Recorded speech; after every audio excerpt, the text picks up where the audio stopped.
பகுதி 3. ஒரு மாதம் ஓடியே போனது. அமுதாவும் கணவன் வீடு சென்றுவிட வீடு அதை விட்டால் பள்ளி என்று சந்தனாவின் வாழ்க்கை இயந்திரமாகி போனது. வீட்டில் கற்பகத்தின் பேச்சுகள் மனதை கூறு போட பொறுக்க முடியாமல் ஒரு நாள் குருநாதனே அவளிடம், ஏமா சந்தனா, மன ஆறுதலுக்கு கோயிலுக்கு போயிட்டு வாயேன். கோயிலுக்கு சென்றால் அவனுடன் பேசிய நினைவில் வந்து வதைக்குமே அது என்று நினைத்தவள், இன்னொரு நாள் போகிறேன் பெரியப்பா என்று மழுப்பலாக சொல்லவும், அம்மாடி, நான் உன் நல்லதுக்கு தான் சொல்கிறேன். நல்ல மாப்பிள்ளையா உன் மனசுக்கு ஏற்ற மாதிரி பார்க்குறேன்டா. வேணாம் பெரியப்பா, உங்கள் அப்பா இருந்தால் இந்த நேரம் உன் கல்யாணத்தை முடிச்சுட்டு தான் உட்காந்துருப்பான். நீ அண்ணா பிடிவாதம் பிடிக்கிற.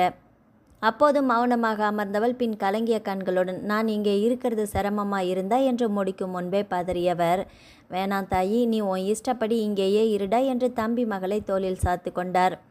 அங்கே வந்த கற்பகம் முகத்தை நோடித்தபடி, மகாராணியை இப்படி கொஞ்சினா அங்கே அடுப்படி வேலையெல்லாம் யார் பார்க்கறதான் எனவும், இதோ போகிறேன் பெரியம்மா என்று உள்ளே சென்றாள். ஏன் கற்பகம் இப்படி நெருப்பை வாரி கொட்டுற மாதிரி பேசுகிற?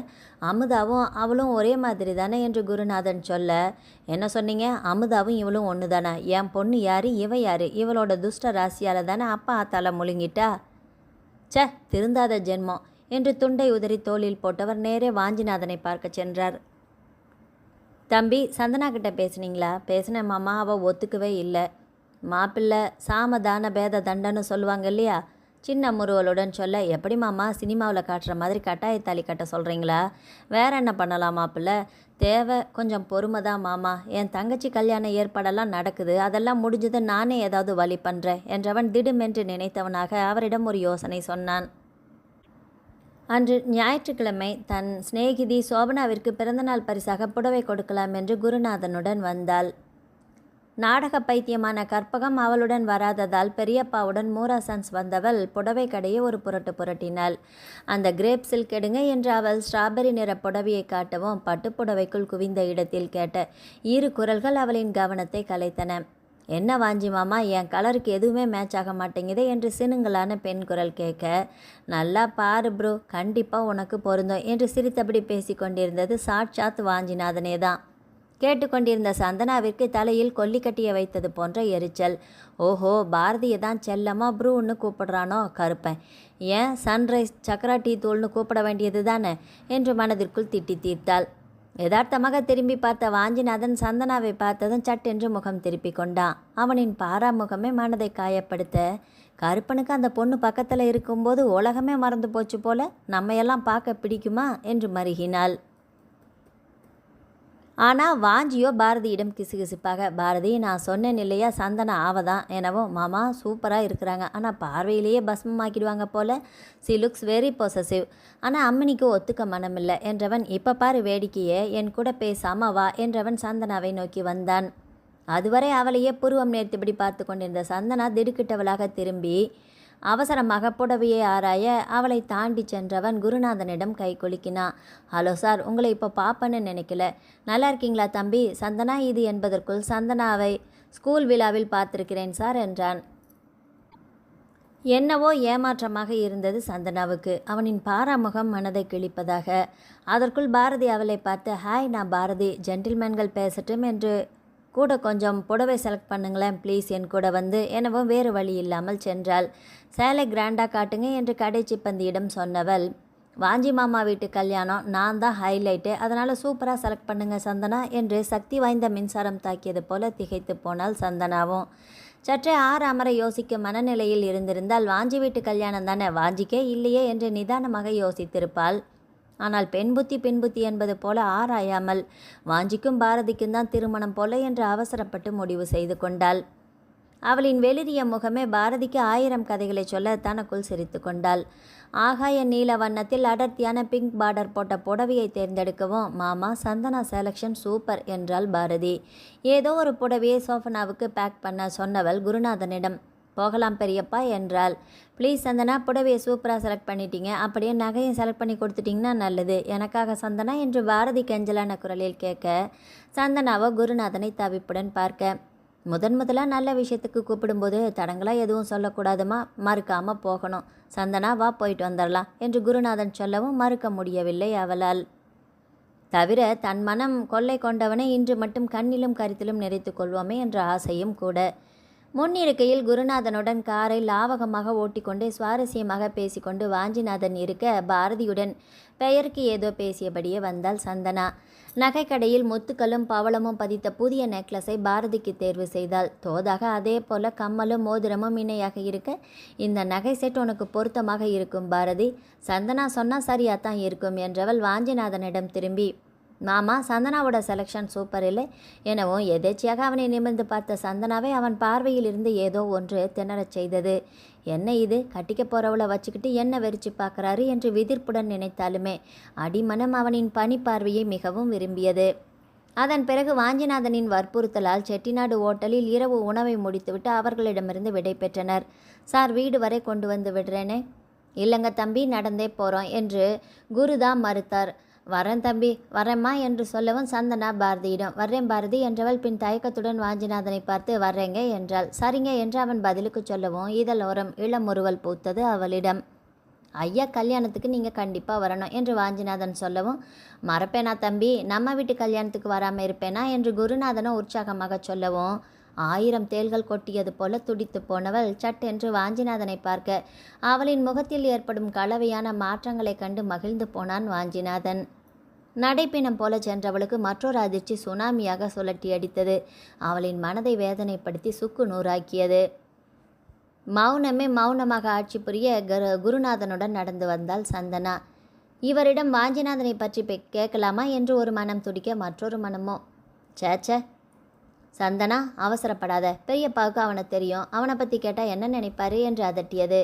வீட்டை அடைந்ததும் லோகநாதன் பல்லை காட்டியபடி, அடட சந்தனாவா, வா வா, இப்போ தான் உன்னை பற்றி கேட்டுக்கிட்டே இருக்கிறேன், வாங்க மாமா, அக்காவை பார்த்துட்டு வர்றேன் என்று உள்ளே போனாள். சந்தனா இல்லாமல் வீடு வீடாவே இல்லை என்று சிரித்தவன் பின்னாலேயே இறுகிய முகத்துடன் வந்த குருநாதனை கண்டு அமைதியானா. அடுத்து வந்த நாட்களில் வர்ஷினியின் திருமணம் விமர்சையாக நடைபெற்றது. சந்தனாவோ வாஞ்சியின் திருமணம்தான் முடிந்துவிட்டது என்று விரக்தி அடைந்தாள்.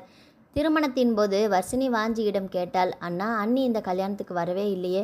அவள் வரமாட்டா வர்ஷோ, கல்யாணம் எனக்குன்னு நினச்சிருப்பா என்று வாஞ்சி சொல்ல இடை புகுந்த பாரதியோ, வர்ஷினி, சந்தனாவுக்கு மாமா மேலே கொல்ல பிரியம்.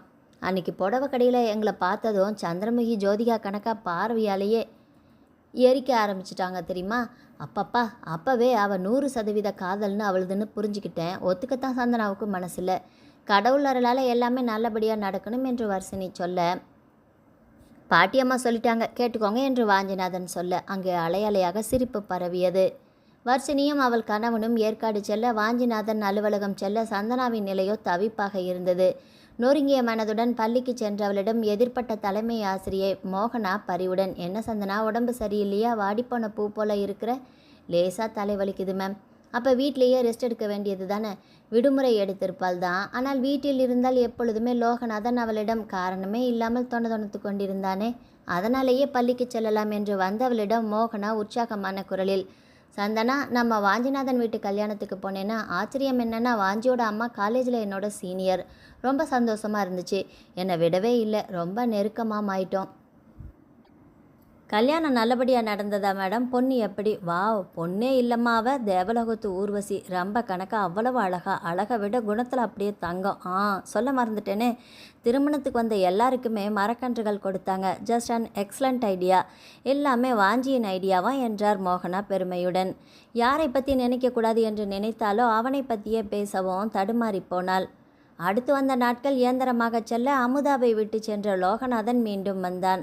மாலையில் வரும்போதே குடிபோதையில் தள்ளாடியவாறு வந்தவன் நேரே குருநாதனிடம் சென்றான். யோ பெருசு, உன்கிட்ட பேசணும் என்று மரியாதை குறைவாக பேசவும் அனைவரின் முகமும் வெளிரியது. ஏதோ விபரீதம் நடக்கப் போகிறது என்று சந்தனாவின் உள்மனம் எச்சரிக்க அமுதாவோ அவனை சலனமில்லாமல் பார்த்து கொண்டிருந்தாள். இந்தா தம்பி, என்ன மரியாதை தேயுது என்று கற்பகம் கேட்க, இது ஆம்பளைங்க 2 பேரும் பேசுகிற விஷயம், நீ குறுக்க வராத, ஒரு மலடியை என் தலையில் கட்டி வச்சுட்டு தோரணியாக பேசுறியா என்றதும், கற்பகம் பேசாதே என்று குருநாதன் லோகநாதனிடம், பாருப்பா, அந்த குறைக்காக தான் சிகிச்சை எடுக்கிறா, கிழிச்சா. கல்யாணம் ஆகி 5 வருஷம் ஆச்சு, இவளை கட்டாமல் வேறு யாரையாவது கட்டியிருந்தா இந்த நேரம் 10 பிள்ளைக்கு அப்பன் ஆயிருப்பேன் என்றதும் ஆவேசமான அமுதா, அப்படியும் வேலை வெட்டி இல்லாமல் நீ நடுத்தருவில் தான் நிற்ப என்றார். என்னடி சொன்ன? அறைந்தான். லோகு என்று குருநாதன் குரலை உயர்த்த, என்ன பெருசு சவுண்டு விடுற, இந்த மலடியை கட்டி வச்ச பாவத்துக்கு நீ பரிகாரம் செய்யணும். அப்படியா, என்ன செய்யணும்? அப்படி கேளு. பரிகாரமாக இதோ நிற்கிறாளே அழகி சந்தனா குட்டியை எனக்கு கட்டி வைக்கணும் என்றதுமே, ஐயோ என்ன மாமா பேசுகிறீங்க என்று சந்தனா அலற, ஏன் கண்ணு மாமனை கட்டிக்க கசுகுதா என்று விகாரமாக சிரித்தபடி அவள் அருகே செல்லவும், சுவரில் பள்ளி போல சந்தனா பயத்துடன் ஓடுங்க. குறுக்கே சென்ற அமுதா, இதுதான் மரியாதை, என் தங்கச்சி மேலே கையை வச்சா நான் சும்மா இருக்க மாட்டேன். அமுதா, அவளை கல்யாணம் பண்ணால் உங்களுக்குள்ள சக்களத்தி சண்டையே வராது. என் உயிரே போனாலும் சரி, இதுக்கு நான் ஒத்துக்க மாட்டேன். அப்போ சாவடி என்று அவளை தள்ளிய வேகத்தில் சுவரில் மோதி விழவும், அக்கா என்று அலறியபடி சந்தனா அமுதாவிடம் ஓட, லோகநாதன் குறுக்கே மறித்து அவளை தடுக்க, வேகமாக அவளை நெருங்கிய குருநாதன் அவளிடமிருந்து விடுவித்து, மரியாதையாக இங்கேருந்து போயிடு, இல்லைன்னா போலீஸை கூப்பிடுவேன், மனுஷனாக இருக்கிற என்ன மிருகமாக்கிடாத, போ வெளியே என்று உருவமும் அவரை வெறித்து பார்த்தான். கண்முன் நிமிஷங்களாக நடந்து முடிந்த இந்த கலோபரத்தை திகைத்து நின்ற பார்த்த சந்தனா பிறகே சுதாரித்து அமுதாவை நோக்கி ஓடினாள். பார்த்துக்கிறேன் பெருசு என்று அவனும் வெளியேறினான். அதற்குள் அமுதா எழுந்துவிட, அக்கா என்று விசும்பியபடி அவளை அணைத்து கொண்டவள், என் மேலே எந்த தப்பும் இல்லக்கா என்றதும், சி அசடு, அந்த ஆளோட குணம் பற்றி தெரியாதா எனக்கு என்று ஆறுதல் படுத்தினாள். பெரிய டாக்டர்கிட்ட அக்காவை அழைச்சிட்டு போகலாம்ப்பா பெரியப்பா. இருமா, நான் போய் தெருமுனையில் இருக்கிற வைத்தியரையே அழைச்சிட்டு வந்துடுறேன். இப்போ எப்படிப்பா இருக்குது, வலிக்குதாக்கா என்று சந்தனா கேட்கவும், ஆஹா என்ன ஒரு நடிப்பு நடிக்கிறடி என்று சீரிய கற்பகம், பேசாமல் அவளுக்கு உன் கையாலேயே விஷத்தை கொடுத்துடேன் என்றார். பெரியம்மா என்று அலறினாள். அம்மா என்ன உளர்ற? அமுதா கத்த. உளறலடி, உன் புருஷன் முன்னாடி இவ வலைய வரும்போதே எனக்கு பயந்தான். அவன் இப்படி கேட்பான்னு தெரியும். அப்பா ஆத்தால முழுங்கினதோடு இல்லாமல் இவ துஷ்ட ராசியால் உன் வாழ்க்கைக்கே உழ வச்சுட்டாலே பாவி என்றதுமே காலடியில் பூமி நழுவியது போல உணர்ந்தாள் சந்தனா. அம்மாடி, இப்படியெல்லாம் பேசாத. அப்படி தான் பேசுவேன். இவ என்னைக்கு கால் எடுத்து வச்சாலோ அன்றைக்கே நம்ம சந்தோஷம் நிம்மதி எல்லாமே போச்சுடி. இவ தொலைஞ்சாதானே நிம்மதி எனக்கு என்று கற்பகம் பேசிக்கொண்டே போக, உடலும் உள்ளமும் மாறுத்து போக, கற்பகத்தின் அருகே சென்ற சந்தனா, பெரியம்மா என்னால் இனி உங்கள் நிம்மதி கெடாது என்று வெளியே ஓடினாள். சந்தனா நில்லு, அவசரப்படாத என்று அலறிய அமுதா அப்படியே வேறிருந்த மரம் போல மயங்கிவிழ, அமுதா என்று கற்பகம் பதற, ஓட்டமும் நடையுமாக வெளியேறிய சந்தனா தெருமுனையில் இருந்த மளிகை கடையில் இருந்த பெண்மணியிடம் சென்றாள். மீனாக்கா, ஒரு 50 ரூபாய் இருக்குமா என்று கேட்க, உனக்கு இல்லாத பணமா என்று எடுத்து கொடுத்தாள். வழியில் வந்த ஆட்டோவில் ஏறியவளிடம் எங்கே போகணும், பீச்சுக்கு என்றதும் அவளை வினோதமாக பார்த்தவன் கடற்கரையில் கொண்டு போய் விட்டான். மாலை நேரம் மங்கி மெல்ல இருள் கவிய ஆரம்பித்தது. நாகை கடற்கரையே ஜே ஜே என்றிருந்தது. கூட்டம் சற்று குறையட்டும், பிறகு கடலில் விழ வேண்டியதுதான் என்று ஓரமாக அமர்ந்தவள் முகத்தை புதைத்து கொண்டு அழுதாள். அம்மா, அப்பா, அம்மா, என்னை தனியாக தவிக்க விட்டுட்டு போயிட்டீங்களே. நான் இப்படி அனாதியாக நிற்கிறேனே, வேணாம்மா இந்த அவஸ்தை, நானும் உங்களோட வந்துடுறேன் என்று அழுதாள். அக்கா என்ற பிஞ்சு குரல் அழைக்க 6 வயது சிறுவன் ஒருவன் நின்றிருந்தான். அக்கா, போனி ஆகலை, சுண்டல் வாங்கிக்கிறீங்களா அக்கா எனவும் அவனையே பார்த்தவள் ஆட்டோ டிரைவர் கொடுத்த மீதி பணத்தை அவனிடம் கொடுத்தாள். முகம் மலர வாங்கி கொண்டவன், எல்லா பணத்துக்கும் சுண்டல் தரவா? வேணாம்ப்பா, வச்சுக்கோ, படிக்கிறியா? ஆமாக்கா, நல்லா படி என்றதுமே சரிக்கா என்று கிளம்பினான். மக்கள் கூட்டம் சற்றே கலைய சிறிது நேரம் கழித்து கடற்கரையே வெறிச்சோடி போக மெல்ல எழுந்தவள் வேகமாக கடலை நோக்கி நடந்தாள். யாரோ பின்தொடர்வது போல உணர்வு ஏற்பட திரும்பி பார்த்தால் யாருமே இல்லை. கடலை நோக்கி செல்லும்போது இதயத்தில் வாஞ்சியை சந்தித்த நாள் முதல் நிகழ்ந்த சம்பவங்கள் வரை முரசு கொட்டின. வாஞ்சி, வாஞ்சி, என் இதயத்தின் ஒவ்வொரு துடிப்புமே நீங்கள்தான் வாஞ்சி. என் உடலில் ஓடும் உதிரம் போல என் உயிரில் கலந்துவிட்ட உங்களின் இனிய நினைவாலேயே என் உயிரை போக்கிக் கொள்கிறேன். நீங்கள் 100 வயது வரை உங்கள் மனைவியோடு வாழ வேண்டும் என்று மனமுருக வேண்டியவள் முதலில் வந்த அலையில் கால் வைத்தவளை வலிய கரம் ஒன்று இழுத்தது. அம்மா என்று அலறியவள் காப்பாத்துங்க என்று விரிடவும், சந்தனா, காப்பாற்றத்தான் வந்தேன். அந்த குரலில் விரவிய அக்கறையும் பரிவும் காதலும் அவளின் மனதை நெக்குருகச் செய்ய, அப்படியும் நம்ப முடியாமல் அவனை ஏறிட்டவளை அப்படியே காற்று கூட புக முடியாமல் மார்போடு இழுத்து இறுக்கி அணைத்தான். அவனின் பரந்த மார்பில் எல்லையில்லா நிம்மதியுடன் தஞ்சம் அடைந்தவள் விம்மலுடன், வாஞ்சி, வந்துட்டீங்களா வாஞ்சி என்று குழந்தையாக அளவும் அதற்கு மேல் தாங்க முடியாதவனாக அவளின் ரோஜா முகத்தை நிமிர்த்தியவன் முகமெங்கும் தன் அன்பை வெளிப்படுத்த கலங்கி போயிருந்த மனதுக்கு அவன் இட்ட முத்தங்களே மயிலிறகால் வருடுவது போல இதமாக இருந்தது. இது போதும் வாஞ்சி, நான் சந்தோஷமாக சாகிறேன், நீங்கள் உங்கள் மனைவியோட சந்தோஷமா என்றவளுக்கு பிறகுதான் நின்றிருக்கும் தன்னுடைய கோலமே நினைவுக்கு வர சுதாரித்து அவனை தள்ளிவிட்டாள். என் பொண்டாட்டியோட சந்தோஷமாக இப்போ தான் முத்தம் கொடுத்துட்டு இருந்தேன், அதுக்குள்ளே என்று பற்கள் பள்ளிரிடச் சிரிக்கவும் குழப்பத்துடன் அவனை பார்த்தாள். என்ன சொல்கிறீங்க, உங்களுக்கு கல்யாணம்னு சொன்னாங்களே? எனக்கு கல்யாணம்னு யார் சொன்னது? உங்கள் வீட்டு கல்யாணம்னு அன்றைக்கி பாரதி கூட புடவை நகன்னு. ஏ லூசு, அறகுறையாக தான் காதில் வாங்குவியா என்று கடிந்து கொண்டவன் அவள் விழிக்கவும், மொச்சக்கொட்டை போல முழிக்கிறத பாரு என்றவன், கல்யாணம் என் தங்கச்சிக்கு சந்தனா என்றதுமே 1000 பூக்கள் தலையில் கொட்டியது போல முகம் மலர்ந்தவளை ரசனையுடன் பார்த்தான். அவளிடம் தன் இடது கையை நீட்ட சிறு தயக்கத்துக்கு பின் தன் நடுங்கும் விரல்களால் அவனின் கையை பற்றி கொள்ள தன் தோளில் சாய்த்தபடியே, முதல்ல இங்கிருந்து போகலாவா என்றது மறுப்பின்றி அவனோடு சென்றவளை காருக்கு அழைத்து சென்றான். முதல்ல இதை குடி என்று சூடான காப்பியை பிளாஸ்கிலிருந்து எடுத்து தர அந்த சூடான பானம் இதமாக தொண்டையில் இறங்கியது. ஏன் சந்தனா இந்த திடீர் முடிவு? என்னை பற்றி யோசிக்கவே இல்லையா? அவ்வளவு அந்நியமாக போயிட்டேனா என்றதுமே வெடிக்கும் அழுகையுடன் கதறி அழுதவளை அப்படியே தோளில் சாய்த்து கொண்டவனின் கண்ணிலும் மெல்லிய நீர்த்திரை. அழட்டும், நன்றாக அழுது ஓயட்டும், அப்பொழுதுதான் மனம் லேசாகும் என்று அமைதியானான்.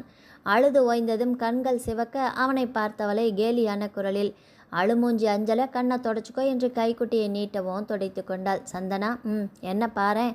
மெல்ல நிமிர்ந்து அவளை பார்க்க அவளின் முகவாய் தொட்டு நிமிர்த்தி கன்னம் தட்டியவன், முதல்ல இனி இப்படியெல்லாம் பைத்தியக்காரத்தனமான செயல் செய்ய மாட்டேன்னு சத்தியம் செய். யாருக்காக நான் வாழணும்? உதவிழு, எனக்காக நீ வாழணும் சந்தனா, எனக்கு நீ வேணும் என்றவன். ஒரு நிமிஷம் என்று செல்லை எடுத்தவன் குருநாதனிடம் பேசினான். மாமா, சந்தனாவோட தான் பீச்சில் இருக்கேன், இன்னும் கொஞ்சம் நேரத்தில் வந்துடுறோம். பெரியப்பா தான் உங்களுக்கு ஃபோன் பண்ணாங்களா? மாமாவும் அப்புறம் அமுதா அண்ணியும் தான் ஃபோன் பண்ணாங்க. இல்லைன்னா சரி, என்ன பிரச்சனை சந்தனா சொல்லு என்றதும் மடை திறந்த வெள்ளமாக அவனிடம் எல்லாவற்றையுமே சொன்னாள். பொறுமையாக கேட்டுக்கொண்டிருந்தவனின் முகம் இறுகியது. இந்த நவீன யுகத்தில் கூட ராசி அது இதுன்னு எத்தனை மூட நம்பிக்கைகள் என்று சலித்து கொண்டவனை பார்த்தாள். இல்லை வாஞ்சி, என் பெற்றோர் இறந்து போக நானே காரணமாகிவிட்டேன். எப்படி, விஷம் கொடுத்தியா இல்லை கொலை செஞ்சியா? என்ன முழிக்கிற? உன் ராசி தான் காரணம்னு வசனம் பேசாத. இப்படி அசட்டுத்தனமாக பேசுறதை விட்டுட்டு கொஞ்சமாவது மூளைக்கு வேலை கொடுத்தாயே என்றவன். அச்சச்சோ, நான் வேற உன்னை மூளைக்கு வேலை கொடுக்க சொல்லிட்டேனே, இருந்தால் தானே என்று புன்னகைக்குவோம். என்ன சொன்னீங்க? எனக்கு மூளை இருக்கான்னு கேட்குறீங்களா? அதெல்லாம் நிறையவே இருக்குது, வேணும்னா உங்களுக்கு கடந்துறேன் என்று கோபமாக சொல்லவும் கைகளை தட்டியவன். இதைத்தான் எதிர்பார்த்தேன். சண்டைக்கோழி போல் தலையை சிலிப்பிக்கிட்டு பேசுகிற சந்தனா தான் வேணும். அதை விட்டுட்டு சோக கீதம் பாடுற அழுமூஞ்சி அஞ்சலையா பார்க்கவே சகிக்கலப்பா. லேசாக சிரித்தான். ஐயோ வாஞ்சி, நான் இப்படி உங்ககிட்ட பேசுவேன்னு எதிர்பார்க்கவே இல்லையே. மனசு லேசான மாதிரி இருக்குது. பின்ன காலம்புறா என்கிட்ட தானே பேசணும் என்றதோ. What you mean? இல்லை, இறால் நண்டு கருவாடி எல்லாமே சொல்லாத்தா, கொஞ்சம் வெயிட் பண்ணு என்றவன். சந்தனா, என்னை கல்யாணம் பண்ணிக்கிறியா? என் இதயத்தின் ஆழத்திலிருந்து உன்னை விரும்புகிறேன். உன் பதில் என்ன தேவதையே என்றான். உலகமே வண்ணமயமாக தோன்றியது. முன்பு கோயிலில் மணந்து கொள்கிறாயே என்று அவன் கேட்டிருந்தாலுமே இந்த கணம் அவன் கேட்பது மிகப்பெரிய பாக்கியமாக நினைத்தாள். அவன் கேட்ட அந்த தருணத்தை அவள் மனம் என்ற கல்வெட்டில் பதித்தவளுக்கு திடுமென்று உரைத்தது. அப்போ பாரதியை நீங்கள் கல்யாணம் பண்ணிக்கலையா என்னவோ? நான் சொன்னேனே பாரதியை கல்யாணம் பண்ணிக்க போகிறேன்னு நான் சொன்னேன்னா நீயே கண்டதையெல்லாம் கற்பனை பண்ணா? சந்தனா, உன்னை பற்றி தெரிஞ்சோம் என் பிரியம் அதிகமாச்சே தவிர குறையவே இல்லை. என்னை நம்புடா சந்தனா, பாரதி விரும்புறது வேற ஒருத்தரை. அவள் வீட்டில் ஒத்துக்கலை, அதனால் என்னோட உதவியை கேட்டா, மற்றபடி வேறு எதுவுமே இல்லை. சற்று நேரம் மௌனமாக நகர கரகரப்பான குரலில், சந்தனா, உன்னை பார்த்த முதல் நாளில் இருந்து மனம் மாற விரும்புகிறேன் தெரியுமா? பதிலே இல்லை. உன்கிட்ட தான் சொல்கிறேன். தெரியும் என்றால் நாணச்சிரிப்புடன். தெரியுமா? வியப்புடன் கேட்டான். ஏன்னா நானும் என்றவள் சட்டென்று உதட்டை கடித்து கொண்டு முகத்தை வெளியில் திருப்பிக்கொள்ள அவளை தன்புறம் திருப்பினான். சொல்லு போங்கப்பா என்று அவன் தோளிலேயே சாய்ந்து கொள்ள. ஓ, அப்போ என்னை கட்டிக்கிறியா என்று அவன் உற்சாகமாக கேட்க, கட்டிக்கிட்டு தான் இருக்கிறேன் என்று அவளும் சின்னுங்க. ஆஹா, டீச்சருக்கு ஸ்லேடை நயன் நாவில் தாண்டவமாடுதுப்பா என்றான். பாராட்டணுமே பாவையை என்றவன் அவளின் முகம் நிமித்தி ரோஜா இதழ்களில் அழுத்தமாக முத்தமிட உலகமே மறந்து போனது சந்தனாவுக்கு. கால் முட்டிகள் துவண்டன. வாஞ்சி ப்ளீஸ். இரு சந்தனா, எனக்கு ஒரு மாதிரி இருக்குப்பா. எனக்கும் தாண்டா என்று அவன் சொல்லவும் சட்டென்று சுதாரித்தவள் பெண் மனதில் எழுந்த இயல்பான எச்சரிக்கை உணர்வால் அவளை தள்ளிவிட்டாள். உங்கள் கூட பேச மாட்டேன், ரொம்ப மோசம் நீங்கள் என்று சிரித்தான். தேங்க்யூ பேபி என்றவன் சொக்க வச்சிட்டியே சொக்கி எனவோ. சொக்கியா? என்ன பேர் இது? எஸ், நான் வச்ச செல்ல பெயர். பிடிச்சிருக்கா? பிடிச்சிருக்குது. கருப்பா? சந்தனா, ரொம்ப கருப்பாக இருக்கிறேனா? அதனால் என்ன, உங்கள் மனம் வெள்ளையாச்சே. சந்தனா சொல்லுங்கள், வீட்டில் கொண்டு போய் விடவா என்றதுமே முகம் மெல்லறி போனாள். வாஞ்சி பயமாக இருக்குது. டேய் செல்லம், பயப்படக்கூடாது, நான் இருக்கிறேன், என்னை மீறி எதுவும் ஆகாது, நீ தைரியமாக இருடா, கொஞ்ச நாள் தான், விரைவில் நம்ம திருமணம் என்று அவளின் கைகளை அழுத்தமாக பற்றினான். வீடு வந்தபோது அங்கே அவர்களுக்கு இன்ப அதிர்ச்சி காத்திருந்தது. வாஞ்சியுடன் இருந்தபோது மனம் தெம்பாக இருந்தாலும் வீட்டை நெருங்க நெருங்க சந்தனாவுக்கு கலவரமானது. அடிவயிற்றை பிசைய தொண்டையில் ஒரு பயப்பந்து போல உருண்டது. காரை வீட்டு வாசலில் நிறுத்தியதுமே மெல்ல இறங்கியவளை பார்த்த கற்பகம் ஆங்காரத்துடன் எங்கடி வந்த என்று கத்தவும், கற்பகம் மரியாதையா உள்ள போறியா இல்லை என்று குருநாதன் அதட்டவும் விருட்டென்று முகம் திருப்பி கொண்டு உள்ளே சென்றாள். வாங்க மாப்பிள்ளை என்றவர் சந்தனாவை பார்த்து கமரலான குரலில், சந்தனா என்னை விட்டு போக எப்படிம்மா மனசு வந்தது என்றதும், பெரியப்பா என்று விம்மலுடன் அவர் கையை பத்த, சரிம்மா உள்ள போ, அமுதாவை பாரு என்றார் வாஞ்சியிடம் தம்பி ரொம்ப நன்றிப்பா, உள்ள வாங்க. அமுதாவிடம் சென்ற சந்தனா பிரமித்து போனாள். காரணம், லோகநாதன் அவளுக்கு சூடான ஹார்லிக்ஸை ஆற்றி கொடுத்து கொண்டிருந்தான். இது என்ன கனவா என்று சந்தனா வியந்து பார்க்கும்போதே அவளை பார்த்தவன் தர்ம சங்கடமான புன்னகையுடன், அமுதா உன் தங்கச்சி வந்திருக்குதா பாரு என்று வெளியேற சந்தனாவை வெறித்து பார்த்த அமுதா மெல்ல முகம் திருப்பினாள். அக்கா என்றதும், என் கூட பேசாத அமுதாக்கா, 2 அடி வேணா அடிச்சிடு, பேசாமல் இருக்காத என்றது அவளை கட்டி கொண்டு அழுதாள்.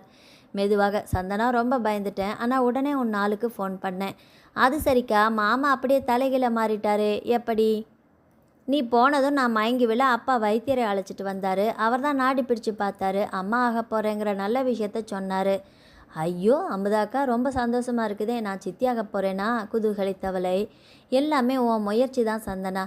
இல்லைக்கா, கடவுளோட கருணை. அப்புறம் என்னாச்சு?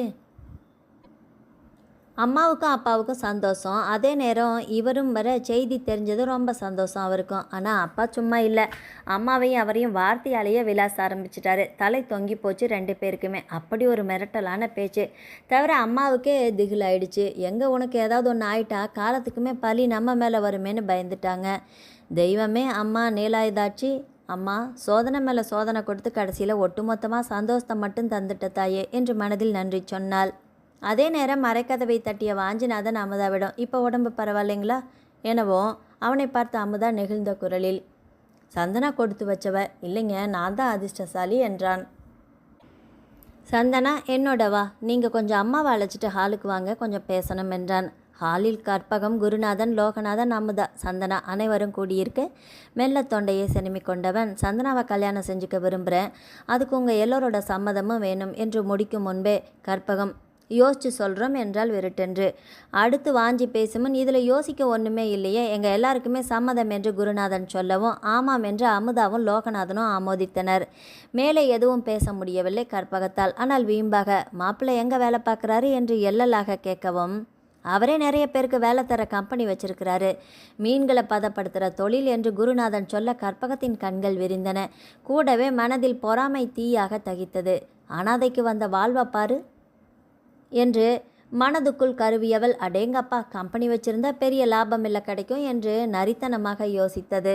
தந்திரம் மிக்க மனம் எப்படியும் மாறும். முகத்தில் பணிவும் மலர்ச்சியும் தோன்றி நேரே வாஞ்சியை பார்த்தவள், பாருங்க தம்பி, என் கணவர் சொன்னால் சரியாக தான் இருக்கும்.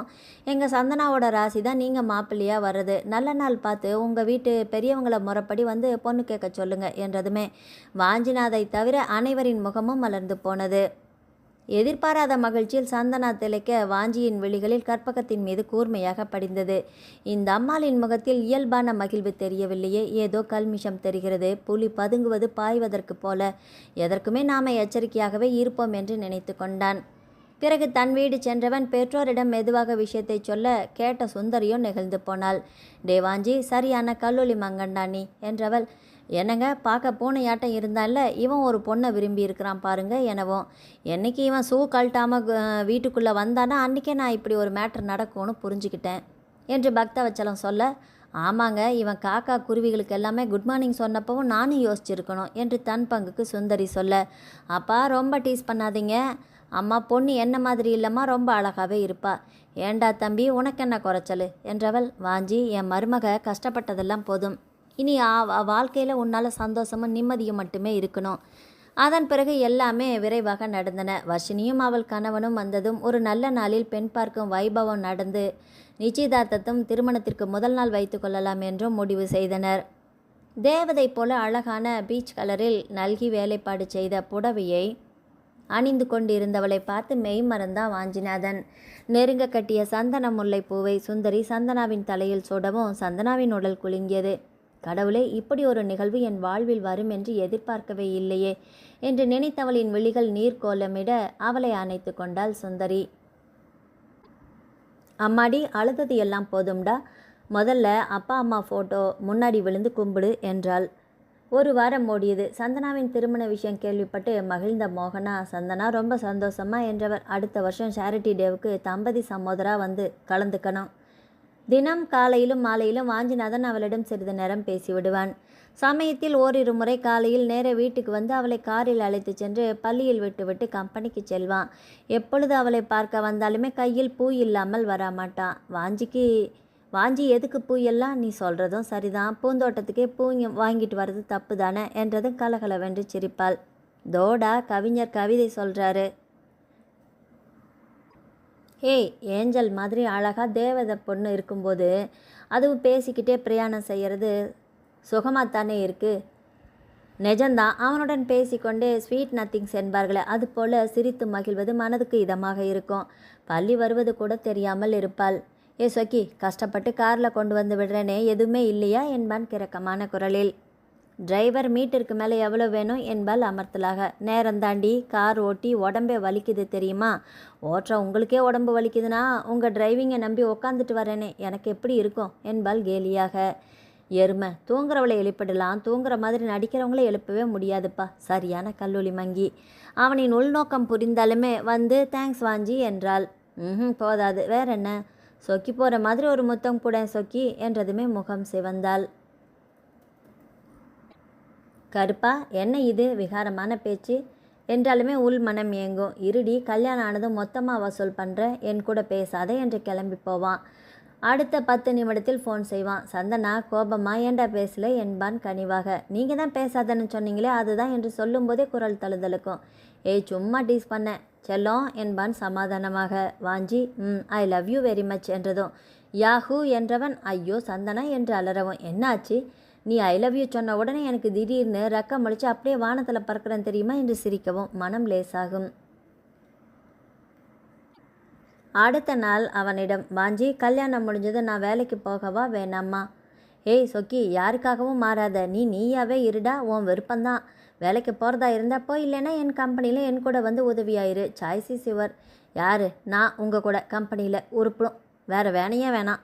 ரைட்டு, அப்போ வேலைக்கு போ. ஆனால் சந்தனா, சம்பளத்தை அப்படியே உங்கள் பெரியம்மா கிட்ட கொடு என்று வியப்புடன் பார்த்தாள். ஏன் வாஞ்சி? இல்லைடா, தப்பாக நினைக்காத.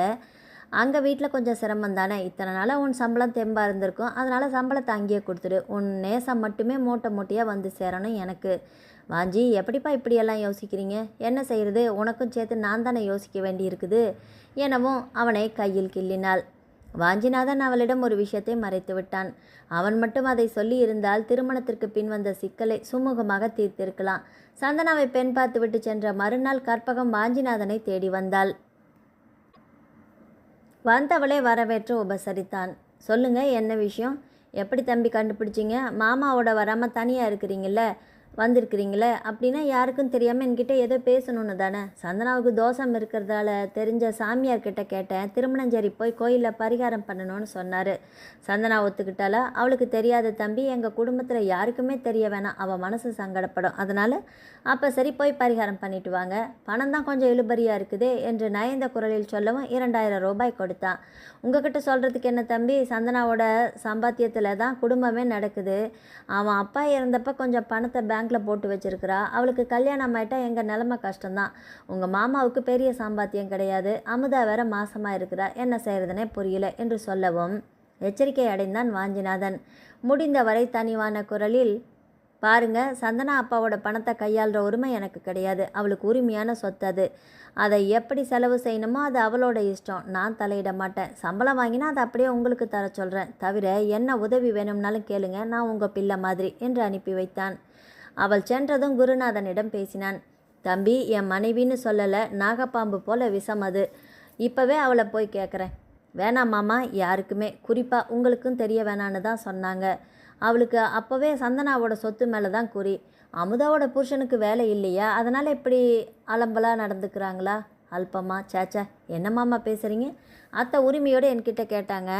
உங்ககிட்ட மறைக்கக்கூடாதுன்னு தான் சொன்னேனே தவிர. அப்புறம் மாமா, அண்ணன் எந்த ஊரில் இருக்கிறாரு? குருநாதன் ஒரே சொன்னான். என் சிநேகிதன் ஒருத்தன் பெரிய கடை வச்சிருக்கிறான் மாமா, அவனை கேட்டு சொல்கிறேன்.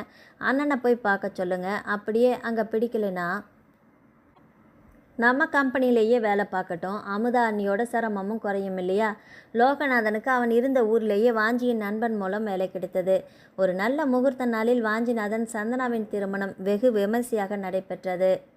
கரும்பச்சையில் மெரூன் பார்டர் போட்ட பட்டுப்புடவையில் திருத்தமான ஒப்பனையில் தோதான ஆபரணங்களுடன் தேவதை போல வந்தவளை பார்த்து மெய் மறந்தா.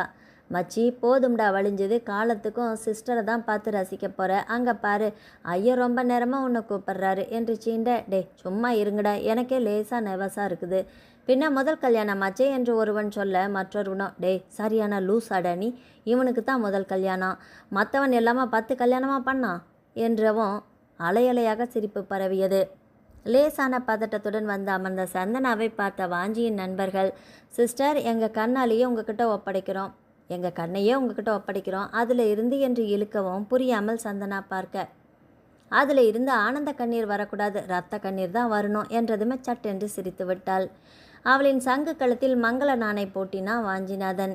இனி இவள் என் சரிபாதி, என் உயிரினும் மேலானவள், காலம் முழுவதும் கண் போல காப்பாற்றுவேன் என்று மனதில் உறுதி பூண்டான்.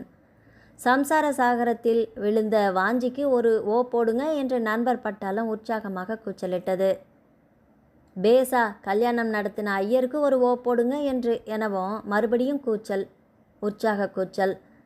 சந்தனாவின் மனம் முழுவதும் பூரண சந்தோஷம்.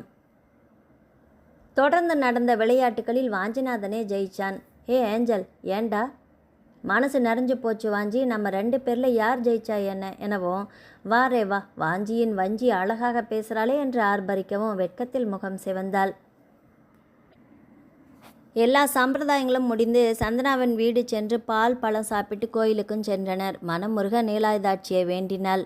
அம்மா தாயே, இந்த சந்தோஷமான வாழ்க்கை எனக்கு நிலைக்கணும் என்று வேண்டியவள் வாஞ்சியுடன் பிரகாரம் சுற்றி வந்து அமர்ந்தாள். வாஞ்சி, இந்த கோயிலில் தான் மறந்துடுங்கன்னு சொன்னேன், ஆனால் உங்களையே கல்யாணம் பண்ணிக்கிட்டு இப்படி பிரகாரம் சுற்றுவேன்னு நினைக்கவே இல்லை. எனக்கும் நம்பிக்கை இருந்துச்சு சந்தனா, ஏன்னா நல்லவங்களுக்கு எல்லாமே நல்லதாகவே நடக்கும் என்றதும் எதையோ தேடுவது போல சந்தனா தேடவும், என்ன தேடுற, யாரோ நல்லவங்கன்னு சொன்னீங்களே அவங்கள தான், அடிப்பாவி என்று செல்லமாக அவளின் காதை திருகினான். நானே ஒரு பிளேடு, எனக்கு மேலே பிளேடாக இருப்ப போல இருக்குது, அருவமலை தான் இனிமேல் நம்ம காட்டில். வாஞ்சி, அமுதா அக்காவுக்கு விசேஷம், ஆனால் அம்பாளுக்கு மாலை சாத்துறதா வேண்டிக்கிட்டேன். சந்தனா சொன்னால் அப்பிலேது. அதன் பிறகு எல்லாருமே வாஞ்சிநாதன் வீடு செல்ல இடைப்பட்ட நேரத்தில் சந்தனாவும் வர்ஷினியும் மிகவும் நெருக்கமாகிவிட்டனர். அண்ணி உங்ககிட்ட பேசினா ஏதோ நெருங்கிய சிநேகிதிக்கிட்ட பேசுகிற மாதிரி இருக்குது. வர்ஷினி, முதல்ல நான் உனக்கு நல்ல ஃப்ரெண்டு, அப்புறம்தான் அண்ணி. திருமணமான தம்பதியர் ஆவலான பரபரப்புடன் எதிர்பார்க்கப்படும் அந்த இனிய இரவும் வந்தது. நன்றாக அலங்கரிக்கப்பட்ட அறையில் கட்டில் மேல் வாஞ்சிநாதன் அமர்ந்திருக்க, சந்தன நிற பட்டுப்புடவையில் லேசான ஒப்பனையுடன் நாணத்தால் சிவந்த முகம் பொலிவாக இருக்க அறைக்குள் நுழைந்த சந்தனாவை பார்த்தவன், தானா வந்த சந்தனமே உன்னை தழுவ தினம் சம்மந்தமே என்று பாடவும் ஆரம்பிச்சிட்டிங்களா உங்கள் லொல்லு பேச்ச என்று சந்தனா சினுங்களான குரலில் சொன்னாள். பால் வண்ணம் பருவம் கண்டு வேல் வண்ணம் விழிகள் கண்டு என்று மறுபடியும் பாட, ஐயா பெரிய எம்ஜிஆர்னு நினைப்பா, ஹே நான் எம்ஜிஆர்னா நீ சரோஜாதேவி, கடவுளே இப்போ எதுக்கு அவரை கூப்பிட்டு டிஸ்டர்ப் பண்ணுற, இது நமக்கான நேரம் சொக்கி, முதல்ல இந்த பாலை குடிங்க என்றதும் குடித்தான். அப்பொழுது சந்தனாவின் செல்போன் சினுங்க, மறுமுனையில் கற்பகம், பெரியம்மா சொல்லுங்க. வந்து சந்தனா, உனக்கும் தம்பிக்கும் திருமணஞ்சேரியில் கோயில் பிரசாதம் தரலான்னு நினச்சேன். புது வாழ்க்கை தொடங்கும்போது கடவுளோட ஆசையோடு நீ தொடங்கணும். மனம் குளிர்ந்து போனது சந்தனாவுக்கு. தன் மீது பெரியம்மாவுக்கு பாசமே, ஆனால் வெளிக்காட்டி கொள்ளவில்லை போல. பெரியம்மா எப்போ திருமணஞ்சேரி போனீங்க என்று ஆவலாக விசாரிக்க, ஆஹா பட்சி வலைக்குள் விழுந்து விட்டதே என்று ஆர்ப்பரித்த கற்பகம், உன் கல்யாணத்துக்கு 1 வாரத்துக்கு முன்னாடி போனேம்மா, தம்பிக்கு தெரியுமே என்று சொல்லவும் என்னவோ வித்தியாசமாகப்பட்டது சந்தனாவுக்கு. அதற்குள் வாஞ்சியின் கைகள் அவளின் மென்மையான கன்னத்தை வருட, அவருக்கு தெரியுமா, என்கிட்ட சொல்லவே இல்லையே என்றால் குழப்பமாக. ஐயோ அம்மாடி, உன்கிட்ட சொல்லியிருப்பாருன்னு நினச்சேன். நான் சொன்னேனே உனக்கு தோஷம் இருக்குது, பரிகாரம் பண்ணுறதுக்காக திருமணஞ்சேரி போகணும்னு தம்பிக்கிட்ட சொன்னேனே, தம்பி தான் காசும் கொடுத்துச்சு. சரிம்மா அப்புறம் பேசுகிறேன் என்று தொடர்பை துண்டித்தாள். திகைத்து அமர்ந்திருந்தாள் சந்தனா. என்ன சந்தனா, ஏதாவது பிரச்சனையா என்று வாஞ்சி கேட்க அவனை ஆத்திரத்துடன் பார்த்தாள். என்னை ஏன் கல்யாணம் பண்ணிக்கிட்டீங்க? இதென்ன கேள்வி, அதுவும் முதலிரு வரையில் என்றான். பிறகை சுதாரித்து, சந்தனா உன் பெரியம்மா என்ன சொன்னாங்க? திருமணஞ்சேரி கோயில் பரிகாரம் பண்ண பணம் தந்தீங்களா நீங்கள்? ஆமாம், ஏன் சார் எனக்கு தோஷம் இருக்குது, ராசி இல்லாதவன்னு தெரிஞ்சு தானே கல்யாணம் பண்ணீங்க. ஆமாம், எனக்கு அதில் எல்லாம் நம்பிக்கை இல்லை சந்தனா, புரிஞ்சுக்கோ என்றான் அழுத்தமாக.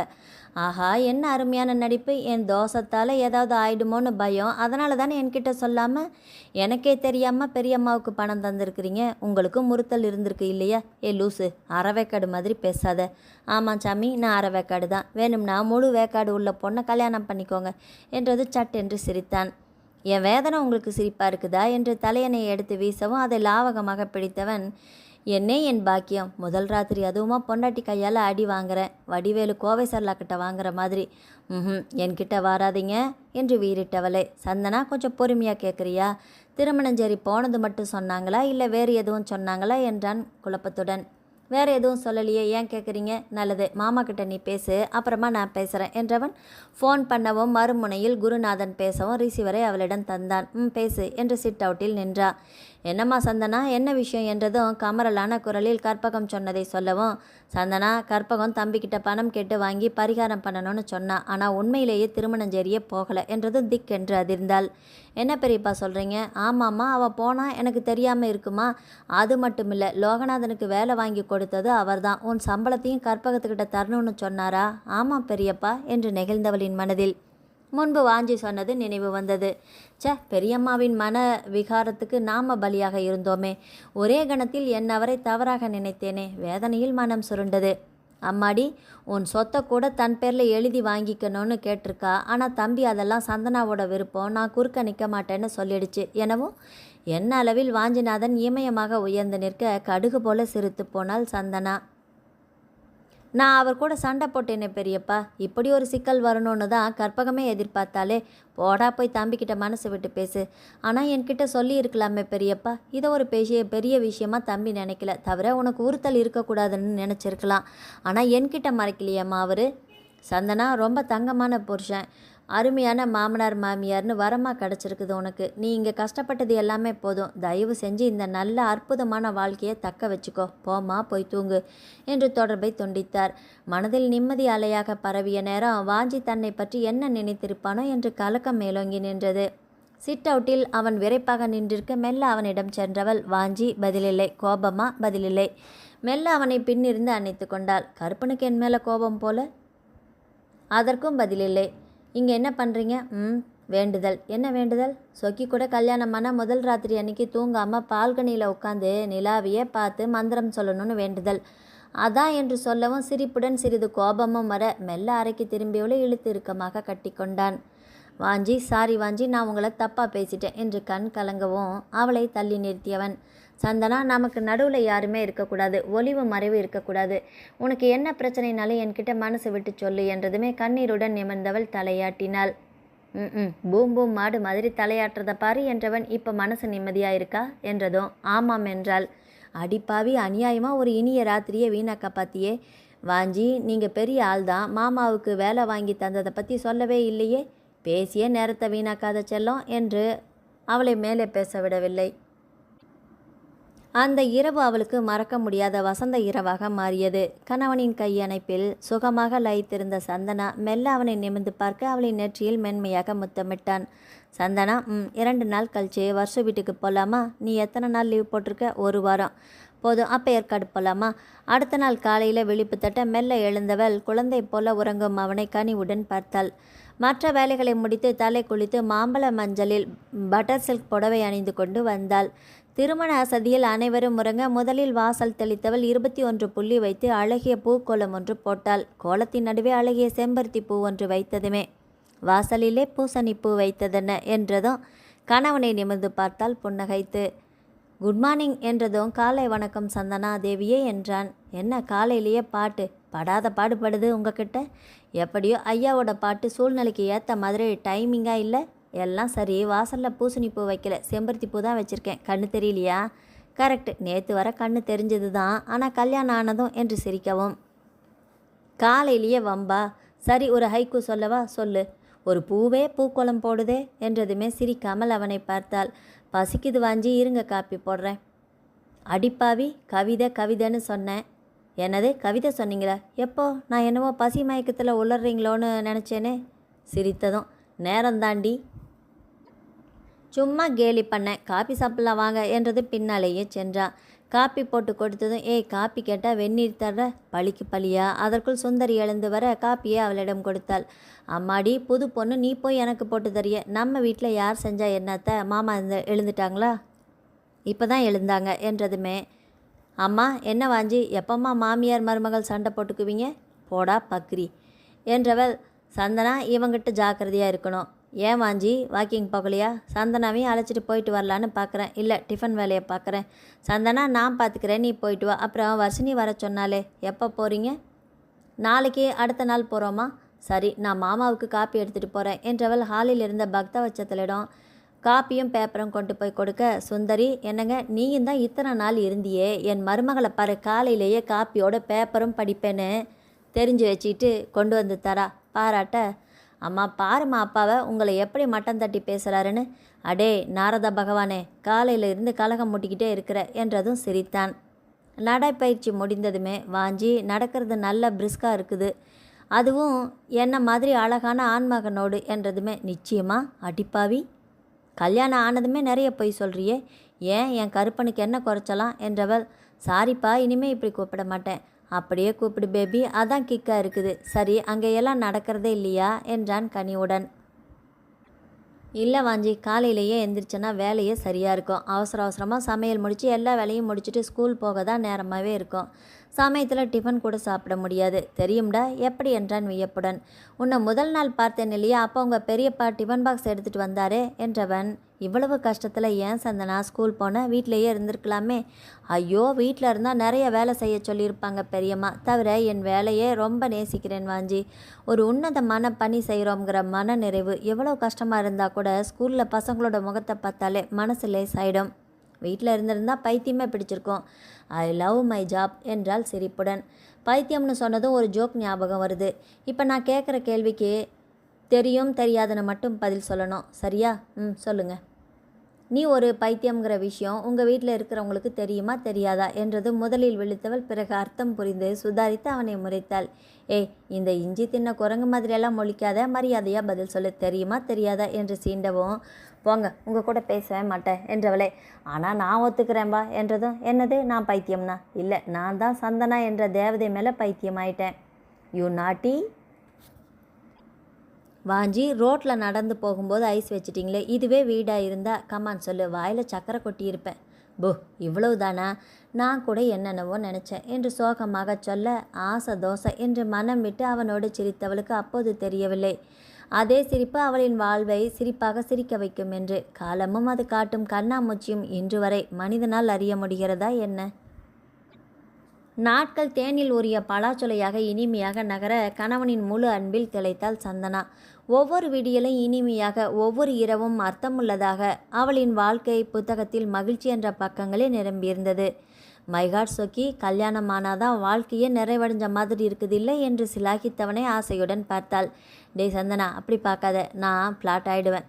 சரிப்பா, பார்க்கல என்று அவனை நெருங்கியவள் அவனின் கன்னத்தில் எம்பி முத்தமிட ஹே என்று அள்ளிக்கொண்டான். இதற்கிடையில் ஏற்காட்டில் இருந்த வர்ஷினியின் வீட்டுக்கு சென்றனர். வர்ஷினியின் கணவன் புவனேஷிடம் சகஜமாக அண்ணா அண்ணா என்று பாசமாக இருந்தால் சந்தனா. அவனும் தங்கச்சிம்மா என்று உருக, அடேங்கப்பா மச்சான், ஒரே பாசமலை பொழியுது என்று வாஞ்சிநாதன் கேலி பேச, உங்களுக்கு தெரியாது வாஞ்சி, ஒரே குழந்தையா பிறந்தா கஷ்டம் தெரியுமா? ஆமாம் என்று சந்தனா ஒத்துக்கொள்ள மேலே பேசவே முடியவில்லை அவனால். அண்ணா, வர்ஷினியை அழைச்சிட்டு வாங்க, என் கையால் உங்களுக்கு விதவிதமாக சமைக்கணும் ஆசையாக இருக்குது என்றதும், ஐயோ என்று வாஞ்சிநாதன் அலற. என்ன வாஞ்சி என்று புவனேஷ் கேட்க, இத்தனை நாளாக நாங்கள் 3 பேரும் இவ செய்கிற சமையலை சாப்பிட்டு அவஸ்தைப்பட்டு கடந்தோம், இப்போ நீங்களும் என்பதற்குள் சந்தனா அவனை பலமாக கில்ல. என்னன்னா? ஹிஹிஹி, எறும்பு கடிச்சிடுச்சு. சந்தனா எறும்பு தானே என்று புவனேஷ் கேட்க அங்கே அலையலையாக சிரிப்பு பரவியது. ஏற்காட்டில் கழித்த 4 பொழுதுகளுமே இறக்கை கட்டி கொண்டு பறந்தன. நாகை வந்ததும் சம்பிரதாய முறைப்படி 3 முறை சந்தனாவின் வீடு சென்றனர். காலையில் அவளை விட்டுவிட்டு அலுவலகம் சென்று மதியம் உணவு முடிந்ததும் சந்தனாவை அழைத்து வந்து விடுவான். கற்பகத்திடம் ஓரிரு வார்த்தை பேசுவதோடு சரி. வாஞ்சி ஒரு நாளாவது தங்கணும்னு ஆசை இருக்காதா என்று சந்தனா குறைப்பட்டதும், ஏய் இத்தனை நாள் இருந்தது பத்தாதா, வாஞ்சியின் வஞ்சியே என்று அணைக்கவும். அப்படி இல்லை, ஒரு நாள் கூட தங்கலைன்னா பெரியம்மா வருத்தப்படுவாங்க. சரி, உனக்கு ஆசையாக இருந்தால் தங்கிட்டு வாயேன். அது சரி, நீங்கள் இல்லாமலா?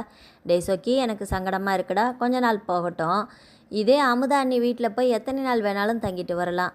அங்கே மட்டும் ஏன் தங்கலான்னு சொல்கிறீங்க? ஏன்னா அமுதா அண்ணி நல்லவங்க. அப்போ பெரியம்மா கெட்டவங்களா? மாமா நல்லவங்க என்றவன், ஏய் இது நமக்கான நேரம் என்று அணைத்தான்.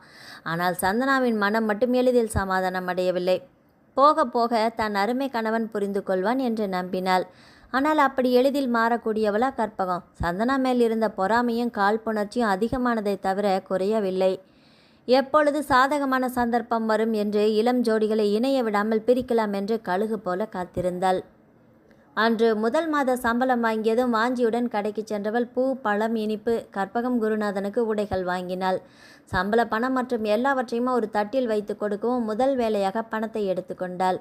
எதுக்குமா இதெல்லாம், நீ நல்லா இருந்தாலே போதும் என குருநாதன் சொல்ல, இருக்கட்டும் பெரியப்பா. புடவையை பார்த்ததும் முகம் சொலித்த கற்பகம், ஐயே என்ன புடவை இது, போயும் இதுதான் கிடைச்சதா, கலரே நல்லா இல்லை, நான் இப்படியெல்லாம் கட்டவே மாட்டேனே என்றதுமே முகம் சோர்ந்து போனாள். போகலாமா சந்தனா, நேரம் ஆயிடுச்சு, இருங்க தம்பி காப்பி சாப்பிட்டு போகலாம் என்று கற்பகம் சொல்ல, இல்லைங்க 2 பேரும் ஹோட்டலில் லைட்டாக டிஃபன் சாப்பிட்டுட்டு தான் வர்றோம், இன்னொரு நாள் வரோம் என்று விடை பெற்றனர். காரில் செல்லும்போதே, ஏஞ்சல் என்ன டல் அடிக்கிற, நான் பெரியம்மாவுக்காக ரொம்ப நேரம் பார்த்து செலக்ட் பண்ண தெரியுமா என்றால் ஆதங்கத்துடன். தெரியுமே, மோரா சன்சியை தலைகிலா புரட்டி போட்டியே, டேக் இட் ஈஸிடா. வேற என்ன ப்ரோக்ராம் சொல்லு. வீட்டுக்கு போகலாம் வாஞ்சி. அதன் பிறகு வந்த நாட்கள் இனிமையாக நகர்ந்தது. ஒரு நாள் காலை, சந்தனா சீக்கிரம் கிளம்பு. என்ன விஷயம்? இன்றைக்கி கம்பெனிக்கு சீக்கிரமாக போகணும் அவசரப்படுத்தினான். அவசரமாக கிளம்பியதும் காரை ஓட்டிய சந்தனத்திடம் சந்தனா வீட்டின் அருகே இருந்த பேருந்து நிறுத்தத்தில் இறங்கச் சொல்லவும் ஒன்றும் புரியாமல் சந்தனா பார்க்கவும், சந்தனா கார் எடுத்துகிட்டு வீட்டுக்கு போங்க என்றதும் சந்தானம் கிளம்ப, மைகாட் வாஞ்சி, அப்படி அவசரப்படுத்துறீங்களே, இப்போ இங்கே எதுக்கு நிற்கிறீங்க? டைம் ஆகலையா? போகலாம், இன்றைக்கி என் பொண்டாட்டி கூட என் காதல் வாகனமான பஸ்ஸிலேயே போகலான்னு இருக்கேன். அம்முனியோட வசதி எப்படியோ என்றதும் முகம் மலர்ந்தார். தலைவரே, சூப்பர் ஐடியா மாமோ என்று சொல்லவும் பேருந்து வரவும் சரியாக இருந்தது. கூட்ட நெரிசலில் ஏறி வாஞ்சியுடன் ஒட்டி நின்றாள். இப்படி பொண்டாட்டி கூட உரசிக்கிட்டே வர்றது கூட தனி மஜாதான் என்று வாஞ்சி குசியாக சொல்ல, திருந்தவே முடியாது உங்களை என்று சந்தனா சிரிக்க, ஏய் இது எங்கள் மம்மி சொல்கிற டைலாக்கேச்சே. 2 நிறுத்தங்கள் போனதும் இடம் கிடைக்க அவர்கள் அமர்ந்தனர். வாஞ்சியின் கைகள் சந்தனாவை மட்டும் படாமல் ஜன்னல் கம்பிகளை பற்றி இருக்க, ஜாலியாக தான் இருக்குதில்லை என்று சந்தனாவும் சொல்ல, பின்ன முதலாக நாம் சந்திக்க ஏற்பாடு பண்ண காதல் வாகனமாச்சே இது. என்று சந்தனா மறுக்கவும், பின்ன நன்றி சொல்லணும்னா அது நம்ம சாண்ட்ரோ காருக்கு தானே, அது ரிப்பேர் ஆனதால தானே நீங்கள் இங்கே வந்த என்னை பார்த்ததும். அட ஆமாம், இல்லை டீச்சர் அம்மா சொன்னால் சரியாக தான் இருக்கும்.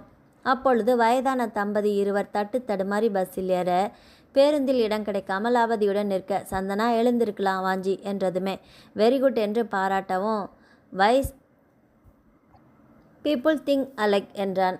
வாஞ்சி, வயசானவங்களுக்கு எல்லாம் தனியாக பஸ் இருந்தால் நல்லா இருக்கும் இல்லையா? ஆமாம்டா, அப்படி ஒரு பஸ் விட்டா, அதுவும் இப்போ எல்லாமே பஸ்ஸோட படிகள் எல்லாமே ரொம்ப உயரமாக இருக்குது. மகளிர் பேருந்து போல் முதியோர் பேருந்து விட்டால் வயசானவங்க நிம்மதியாக போவாங்கல்ல. வாஞ்சி, அழகாக யோசனை பண்ணுறீங்க. அழகான பொண்டாட்டி பக்கத்தில் இருந்து அருமையான யோசனை வரத்தானே செய்யும். போதும் சாமி. இப்படி கேலியும் கிண்டலுமாக அவர்கள் பயணம் இனிதாக சென்றது.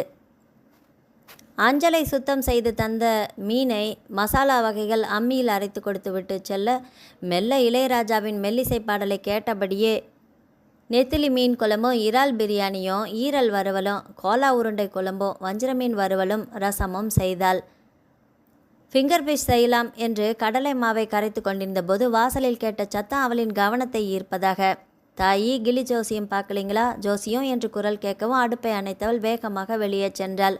அங்கே தலையில் பெரிய தலைப்பாகையுடன் அழுக்கேறிய சட்டையும் வெற்றிலை போட்டு காவி ஏறிய பற்களோடு அவளை பார்த்து கும்பிட்டவன், தாயி என் பஞ்சவர்ணம் கச்சிதமாக சீட்டு எடுக்கும் தாயி, உங்கள் எதிர்காலத்தை துல்லியமாக சொல்லுமா, உங்களால் முடிஞ்சதை தந்தா போதும் என்றதுமே சரி என்றாள்.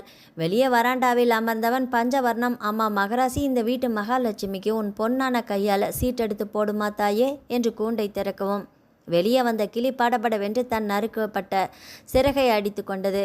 யார் பேரில் பார்க்கணும் தாயி? வாஞ்சிநாதன். பஞ்சவர்ணம் வாஞ்சிநாதன் ஐயாவோட பேருக்கு ஒரு சீட் எடுத்து போடு என்றது. ஒவ்வொரு அட்டையாக எடுத்த கிளி இறுதியில் 5வது அட்டையை எடுத்து அவன் கையில் கொடுத்துவிட்டு அவன் தந்த நெல்மணியை கவ்விக்கொண்டு கூண்டினுள்ளே சென்றது.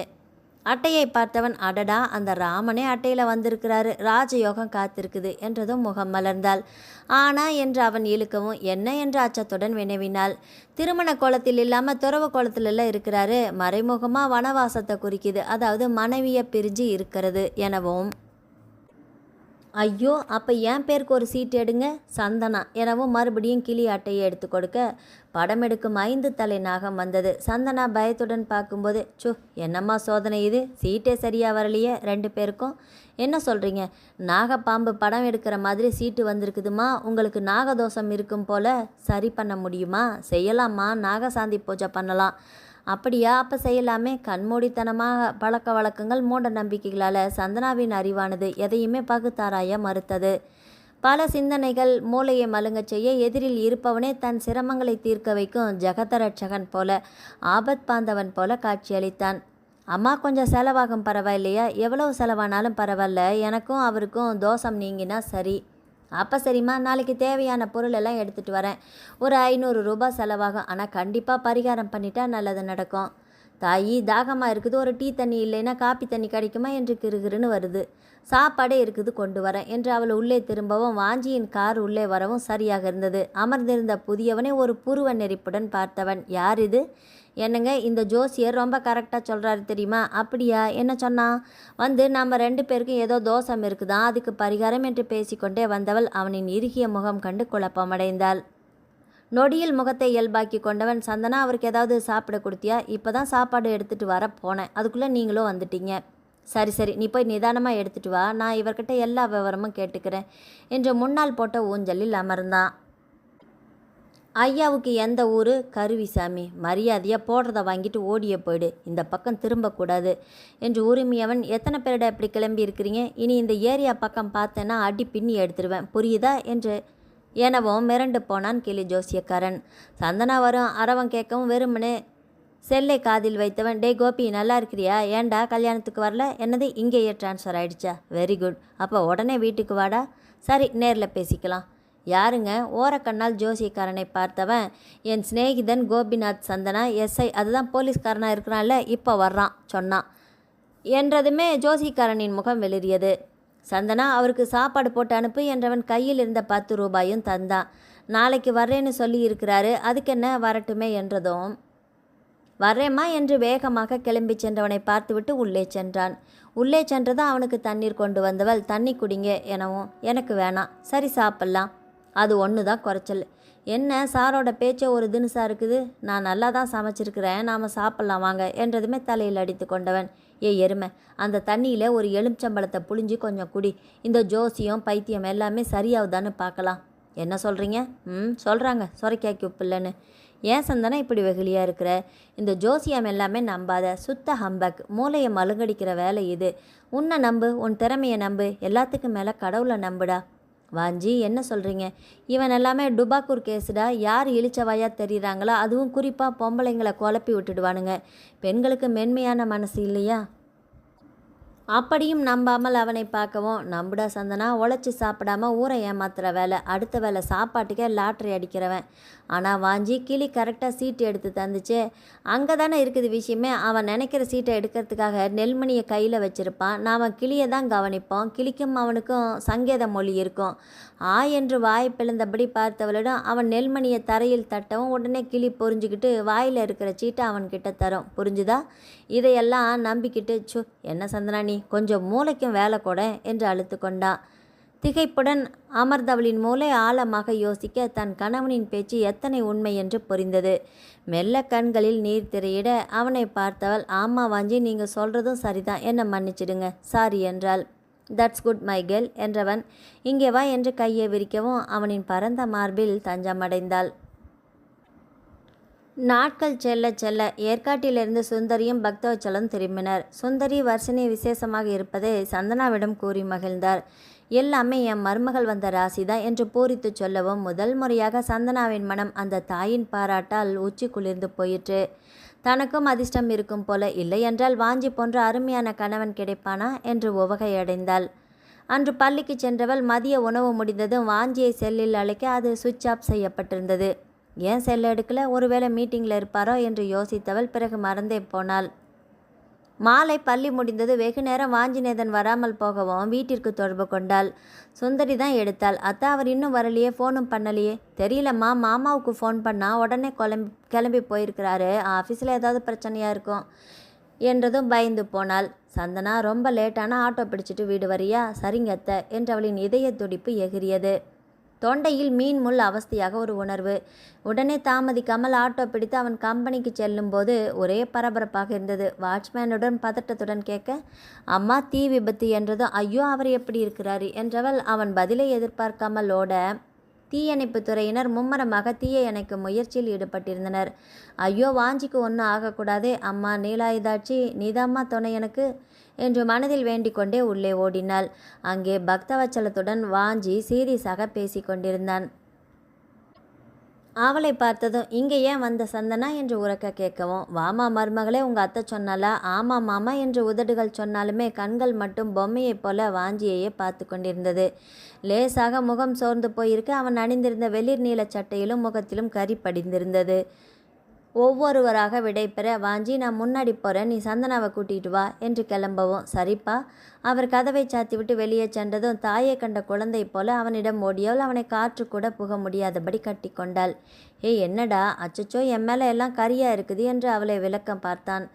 பரவாயில்லை என்றவள் அவன் முகம் எங்கும் முத்தமிட, ஆஹா என்று அள்ளிக்கொண்டான்.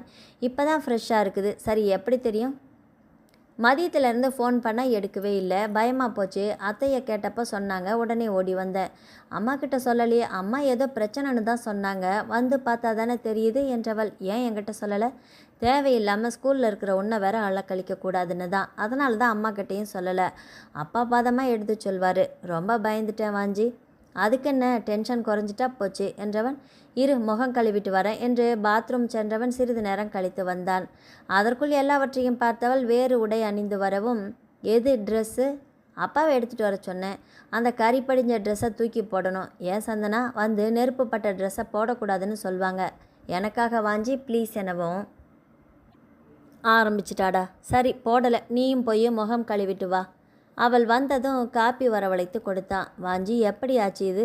ஏதோ ஷார்ட் சர்க்கியூட் ஆகிருக்கும் போல. கவலைப்பட வேணாம் சந்தனா, இன்சூர் பண்ணியிருக்கிறேன், அதை விடு. மூட் அவுட்டாக இருக்கிற, எங்கேயாவது போகலாமா? வேணாம், வீட்டுக்கே போகலாம். வீடு சென்றதுமே சுந்தரி அவனிடம், ஏண்டா சொல்லலை? என்கிட்டையும் சொல்லலாத்த என்று சந்தனா குறைப்பட, அனாவசியமாக பயப்படுவீங்கன்னு தான் சொல்லலை. அதன் பிறகு சற்று நேரம் பேசிவிட்டு இரவு உணவை முடித்தனர். ஒரு வாரம் ஓடியது. சந்தனா பள்ளியில் இருக்கும்போது குருநாதனிடமிருந்து ஃபோன் வந்தது. பெரியப்பா நல்லா இருக்கீங்களா? நானே ஃபோன் பண்ணணும்னு நினச்சேன். பெரியம்மா எப்படி இருக்காங்க? உங்கள் பெரியம்மா தான் பாத்ரூமில் மயக்கம் போட்டு விழுதுட்டா சந்தனா. ஐயோ, அடி எதுவும் பலமா? நல்ல வேலை, ரொம்ப காயமில்லை, கொஞ்சமாக சிராய்ப்பு, காலில் சுளுக்கு. நான் அரை நாள் லீவ் போட்டுட்டு வர்றேன் என்றவள் முதலில் சுந்தரியிடம் சொல்ல, முதல்ல போய் பார் சந்தனா, அமுதா மாசமாக இருக்கிறதால வர முடியாது. ஆம்பளை என்ன செய்வார் பாவம், முடிஞ்சால் ஒரு 2-3 நாள் உதவியாக இருந்துட்டு வா. அடுத்து வாஞ்சிநாதனிடம் பேசவும் அவனும் உடனே கிளம்ப சொல்ல, மாலையில் சுந்தரியும் வாஞ்சிநாதும் பழங்களோடு பார்க்க வந்தனர். 2 நாள் தான் டைம், அப்புறமா வஞ்சி ஓடி வரணும் என்று சொன்னான். அவர்கள் சென்றதும் பம்பரமாக சுழன்று வீட்டு வேலைகளை செய்து முடித்து இரவு சப்பாத்தியும் உருளைக்கிழங்கு மசாலாவும் செய்து முடித்தாள். சப்பாத்தியை பிட்டு வாயில் வைக்கும்போதே வாஞ்சியின் நினைவு வந்தது. சாப்பிட்டாரா என்னவோ என்று உள்மனம் பதைக்க, நேற்று வந்தவ உனக்கே அக்கறை இருக்கும்போது 10 மாதம் சுமந்து பெற்றவங்களுக்கு இருக்காதா? எப்படிம்மா சந்தனா இருக்கிற? ரொம்ப சந்தோஷமாக இருக்கிறேன் பெரியப்பா என்று சொன்னதை பக்கத்தரையில் படுத்திருந்த கற்பகம் காதில் விழ, சந்தோஷமாக இருக்கிறியா? அந்த சந்தோஷத்துக்கே உல வைக்கிறேன்டி என்று கருவினாள். அமுதாவுக்கு நாளைக்கு சொல்லணும். வேணாம் பெரியப்பா, அக்கா பயந்துட போகிறா, நான் பார்த்துக்கிறேன் என்றதும் செல்பேசி அழைக்க திரையில் எண்களை பார்த்து அவளின் முகம் மலர்ந்தது. ஹேய் சொக்கி என்று கிறக்க குரலில் அழைத்தான். சொல்லுங்க என்று தோட்டத்தில் போடப்பட்ட துவைக்கும் கல்லில் அமர்ந்தாள். முதலாக இந்த ராத்திரி நீ என் பக்கத்தில் இல்லை. சாப்பிட்டீங்களா? தூக்கமே வரலை. 1ல் இருந்து 100 வரை எண்ணுங்க, தூக்கம் வரும். ஏய், என் வேதனை உனக்கு கிண்டலாக இருக்குதா? உங்களுக்கு மட்டும் என்னவா, எனக்கு இல்லையா? நிஜமாவா? பின்ன இங்கே வந்ததுலேருந்து உங்கள் ஞாபகம்தான். அப்போ சரி, நாளைக்கே பெரியம்மா பெரியப்பாவை இங்கே அழைச்சிட்டு வரலாம், நம்ம ப்ராப்ளம் சால்வ் என்றதும் மகிழ்ந்தாள். சரிங்க, குட் நைட். ஆனால் அடுத்த நாள் கற்பகத்திடம் சொன்னபோது சம்மந்தி வீட்டில் போய் உடம்பு முடியாமல் படுத்து கிடக்கிறது எனக்கு அசிங்கம் என்றவள், நீ வேணா போ சந்தனா, இதோ என் பொண்ணா இருந்தா இப்படி அம்போன்னு விட்டுட்டு என்ன போவாளா? ஐயோ, அப்படியெல்லாம் பேசாதீங்க பெரியம்மா என்று பதறினாள். குருநாதன் வெளியே சென்றிருக்க சந்தனாவை அழைத்தாள் கற்பகம். சந்தனா, கம்பெனியில் தீ விபத்துன்னு சொன்னாங்க இல்லையா? ஆமாம் பெரியம்மா. அதுக்கு முன்னாடி நான் தான் உன் ஜாதகத்தை தெரிஞ்ச சாமியார் ஒருத்தர்கிட்ட கொடுத்தேன். அதை பார்த்தா இவர் அந்த பொண்ணோட ராசிக்கு நேரம் சரியில்லை, புகுந்த வீட்டில் நஷ்டம் ஏற்படும் ராசின்னு சொன்னாங்க என்றதுமே அதிர்ந்தாள். என்ன பெரியம்மா சொல்கிறீங்க? ஆமாம் கண்ணு, எனக்கே மனசு பக்குன்னு ஆகிப்போச்சு. ஐயோ, அதுதான் அந்த தீ விபத்து கூட என்றவளால் மேலே மேலே பேசவே முடியவில்லை. பரிகாரம் பண்ணலாமான்னு கேட்டேன். ஒரு மண்டலம், அதான் 48 நாள். கணவனை பிரிஞ்சிருந்தா தோஷம் தானா நீங்குமா என்று நயமாக சொல்லவும், அவர் சந்தோஷம்தானே எனக்கு முக்கியம் பெரியம்மா. அவர் ஒத்துக்குவாரா கண்ணு? நான் சொன்னால் கேட்பார். சரி, உடனே போய் அவரை பார்த்து பேசிட்டு உன் துணிமணி எல்லாமே எடுத்துக்கிட்டு வா. அம்மாடி, உன் புருஷங்கிட்ட சாமியார் சொன்னதையெல்லாம் சொல்லாத, விட மாட்டார். நேரே அவன் அலுவலகம் சென்றாள். ஏய் சந்தனா, வாட் ஏ சர்ப்ரைஸ் என்றவன், இரு முதல்ல ஸ்வீட் தரேன் என்று அவளை இறுக்கி அணைத்து முத்தமிட்டான். கணவனின் முத்தம் கிறங்கச் செய்தது. டேய் சொக்கி, நீ இல்லாமல் வீடு வீடாகவே இல்லை. சரி, ஆனால் நான் லீவு போடுறேன், எங்கே போகலாம் என்றது முகம் மெல்லிரி போனது. ஏய், என்னாச்சு பேபி, உடம்பு சரியில்லையா? வந்து உடம்பெல்லாம் நல்லா தான் இருக்குது. நான் எங்கள் வீட்டில் ஒரு 10-15 நாள் இருந்துட்டு வரவா? வாட் கம்மகைன் என்றவன் அவளை அழுத்தமாக பார்த்தபடி. என்ன, உன் பெரியம்மா எதுன்னு சொன்னாங்களா? அதெல்லாம் இல்லையே. சந்தனா, என்னை பாரு, நீ பொய் சொல்கிற, அதனால தான் என்னை பார்த்து பேசவே மாட்டேங்கிற. உண்மையை சொல்லு என்றது விம்மலுடன் எல்லாவற்றையும் சொன்னாள். ஷிட், ஏ எருமை, அப்படியே 4 அரை அறையலாம் போல் இருக்குது. ஆசை தீர அரைஞ்சிடுங்க வாஞ்சி. சு, மட்டி மாதிரி பேசாத சந்தனா. யார் அவன் சாமியார்? பிச்சைமுத்து சாமியாரா? பகுத்தறிவே கிடையாதா உனக்கு? எந்த காலத்தில் இதையெல்லாம் நம்புற என்றான். சரி, நீ என்ன முடிவு பண்ணியிருக்கிற? பெரியம்மா சொல்கிற மாதிரி. ஓஹோ, அப்போ நான் சொல்கிறத கேட்க மாட்டேன். நம்ம நல்லதுக்கு தானே வாஞ்சி, திருந்தவே மாட்டேன் நீ. சாதனா, வா வீட்டுக்கு போகலாம். ஆனால் பெரியம்மாவுக்கு உடம்பு முடியல, அதனால தான் போகிறேன்னு சொல்லு. அதன் பிறகு வீடு சென்றதும் கனத்த மனதுடன் துணிகளை எடுத்து வைத்தாள். போயிட்டு ஒரு வாரத்தில் வந்துடு சந்தனா. 2 நாள் நீ போனப்பவே மூஞ்சியை தூக்கி வச்சுக்கிட்டு இருந்தான் என்று சுந்தரி சொன்னாள். காரில் எதுவும் பேசாமல் வரவும் கோபமா வாஞ்சி, இல்லடி ரொம்ப சந்தோஷம் என்றதும் மேலே பேசவில்லை. வீடு வந்தது இறங்கியவள் உள்ள வாங்க என்றதும், நான் உள்ள வரலாமா வேணாமான்னு அந்த சாமியாரை கேட்டு சொல்லு என்றான் எல்லலாக. உடம்ப பார்த்துக்கோங்க, எனக்கு தெரியும், உன் வேலையை பாரு என்று சொல்லிவிட்டு விருட்டென்று கிளம்பியவனை பார்த்து திகைத்து நின்றாள். சந்தனாவின் மாயை அழியும் நேரம் வந்து அவளின் வாழ்விலும் வசந்தம் வந்தது, நிறைய திருப்பங்களுடன். கனத்த மனதுடன் வீடு உள்ளே சென்றவளை பார்த்த குருநாதன் கையில் இருந்த பெட்டியை பார்த்தார். கொஞ்ச நாள் இங்கே தங்குறேன் பெரியப்பா, பெரியம்மாவுக்கு உடம்பு சரியானதும் போகிறேன். வேணாம்மா, அவள் உடம்பு போக போக சரியாயிடும். நீ வந்து எத்தனை நாள் ஆச்சு? முதல்ல தம்பி வீட்டுக்கு போகலாம் வா. இல்லை பெரியப்பா, அப்புறமா போகிறேன். ஏன், ஏதாவது பிரச்சனையா என்றவர் கூர்மையான பார்வையுடன் கேட்க, அதற்குள் வெளியே வந்த கற்பகம், சும்மா ஏன் நைன்னு குறுக்கு விசாரணை பண்ணுறீங்க? நான் தான் அவளை ஒரு மாதம் போல் இருக்க சொன்னேன். ஏன் கற்பகம், அந்த அளவுக்கா இழுத்து பறிச்சிட்டு கிடக்கிற என்றார் ஏளனமாக. அவர் கம்பெனியில் ஏதோ தீ விபத்துன்னு சொன்னால் சாமியாரை பார்த்தேன். அவளுக்கு நேரம் சரியில்லை, ஒரு மண்டலம் புருஷனோட இல்லாமல் பிரிஞ்சிருந்தா நல்லதுன்னு சொன்னார் என்றதும் ஆத்திரத்துடன், சி வாய மூடு என்று வெடித்தவர், என்ன சந்தனா இது முட்டாள்தனம்? அவர் நல்லதுக்கு தான் பெரியப்பா. ஆராயாமல் பேசாத, அவசரப்பட்டு முடிவெடுக்காத, நிதானமாக யோசி. இது வாழ்க்கை பிரச்சனை. இங்கே தங்கலான்னு முடிவு பண்ணிட்டேன் பெரியப்பா என்றதுமே வெறித்து பார்த்தவர், உன் இஷ்டம் என்றவர் நேரே வாஞ்சியிடம் சென்றார். ஏன் தம்பி, அதுதான் புரியாமல் பேசுதுன்னா நீங்களும் என்றதும், மாமா, இந்த பிரிவு பல விஷயங்களை தெளிவுபடுத்தும், புரிய வைக்கும். நல்லவங்க யார், எது நல்லது எது கெட்டதுன்னு உணர வைக்கும். அதுக்கும் இந்த பிரிவு தேவைதான். உங்களை நம்பி தான் மாமா அவளை இங்கே அனுப்பியிருக்கிறேன். அவள் குழந்த மாதிரி, பத்திரமா பார்த்துக்கோங்க. அதை விட என்ன வேலை தம்பி எனக்கு? எடுப்பார் கைப்பிள்ளை போல ஆயிடுச்சு. வர்றேன் தம்பி என்று கிளம்பினார். ஆனால் அவளிடம் சரியாக முகம் கொடுத்து பேசவே இல்லை. கற்பகத்தை திரும்பி கூட பார்க்கவில்லை. பெரியப்பாவின் பாராமுகமே சந்தனாவை ரணப்படுத்தியது. முதலாக தவறு செய்கிறோமா என்ற உறுத்தல் இருந்தது. ச்சே, என்ன வாழ்க்கை இது! கணவனை பிரிந்து அவனும் நிம்மதி இல்லாமல் நாமும் மகிழ்வாக இல்லாமல் என்ற சலிப்பு ஏற்பட்டது. எல்லாவற்றுக்கும் மேலாக கணவனுடன் இருந்த இனிய இரவுகள் அவன் கையணைப்பில் ஒருங்கியது. அவனின் செல்ல சண்டைகள், கேலி ஆகியவற்றை நினைத்து மருகிப்போனாள். ஒரு சமயம் வாஞ்சியிடம் பேசலாமா என்று மனம் பரபரக்கும். ஆனால் அவனும் அவளை அழைப்பதே இல்லை. அன்று பள்ளி முடிந்து பேருந்தில் நெரித்து கொண்டு ஏறியவளை, பேக குடு என்று காந்த குரலில் நிமிர்ந்தவளின் முகத்தில் மகிழ்ச்சி மின்னல். நீண்ட நாட்களாக அவனை பார்க்காமல் இப்பொழுது பார்க்கவும் பேச்சே வரவில்லை. அதே சமயம் அவன் அருகே அமர்ந்தவர் இறங்க சட்டென்று அவன் அருகே அமர்ந்தாள். நல்லா இருக்கீங்களா? பார்த்தா எப்படி தெரியுது? சற்றே இளைத்து தெரிந்த அவனை பார்க்கையில் அப்படியே நெஞ்சோடு அணைத்து கொள்ள வேண்டும் என்ற இன்ப பரபரப்பு அவளுக்குள். இளைச்ச மாதிரி தெரியுறீங்க. நீ மட்டும் என்னவா? அவனின் நினைவுகளில் அலைக்கழிக்கப்பட்டு துரும்பாக கண்களில் கருவளையம் விழுந்து முகம் சோர்ந்து தெரிந்தாள். இந்தா என்று பூ பொட்டலத்தை தந்தது மகிழ்வுடன் அதை தலையில் வைத்து கொண்டாள். இன்னும் எத்தனை நாளைக்கு இந்த பிரிவு? ஒரு வாரம் தானே போயிருக்குது, இன்னும் 41 நாள் இருக்குது என்று பெருமூச்சுடன் சொல்ல விருட்டென்று எழுந்தவன், சரி வீட்டுக்கு போ, எனக்கு இங்கே வேலை இருக்குது என்று முன்னதாக இறங்கி கொண்டான். அன்று இரவு அழுது முகம் வீங்கி போய் லேசான காய்ச்சல் இருந்தது. அடுத்த நாள் எழுந்திருக்க முடியவில்லை அவளால். ஆனால் காலை 6 மணிக்கே வந்து நின்ற வாஞ்சிநாதன் என் கூட வா எனவும் எதுக்கு வரணும் என்று கற்பகம் கத்த, அவளை ஒரு அழுத்தமான பார்வை பார்த்ததும் அடங்கி போனா. ஏன் பொண்டாட்டியை கூட்டிகிட்டு போக யாரோட அனுமதியும் எனக்கு தேவையில்லை. நிச்சயமா மாப்பிள்ள, கற்பகம் இனி ஒரு வார்த்தை பேசினா வெட்டி போலி போட்டுடுவேன். என்ன சொன்னீங்க என்பதற்குள் இடி போல அறை ஒன்று அவளின் கன்னத்தில் இறங்கியது. பொறுமைக்கும் ஒரு எல்லை உண்டு கற்பகம் என்று உருமவும் கணவனின் இந்த புதிய அவதாரம் பயத்தை கிளப்ப அமைதியாக உள்ளே சென்றாள். சந்தனா கிளம்பு, இனிமேலாவது புத்தியோட நடந்துக்கோ என்றது ஒன்றும் புரியவில்லை அவளுக்கு. 4 நாளுக்கு தேவையான ட்ரெஸ் எடுத்துக்கோ, நாம் கொடைக்கானல் போகிறோம். எதுக்கு? புருஷன் கூப்பிட்டா கேள்வி கேட்காம போக வேண்டியது தானே என்று குருநாதன் சொல்லவும் பாரதிக்கு நிச்சயதார்த்தம் என்றது மேலே பேசாமல் கிளம்பினாள்.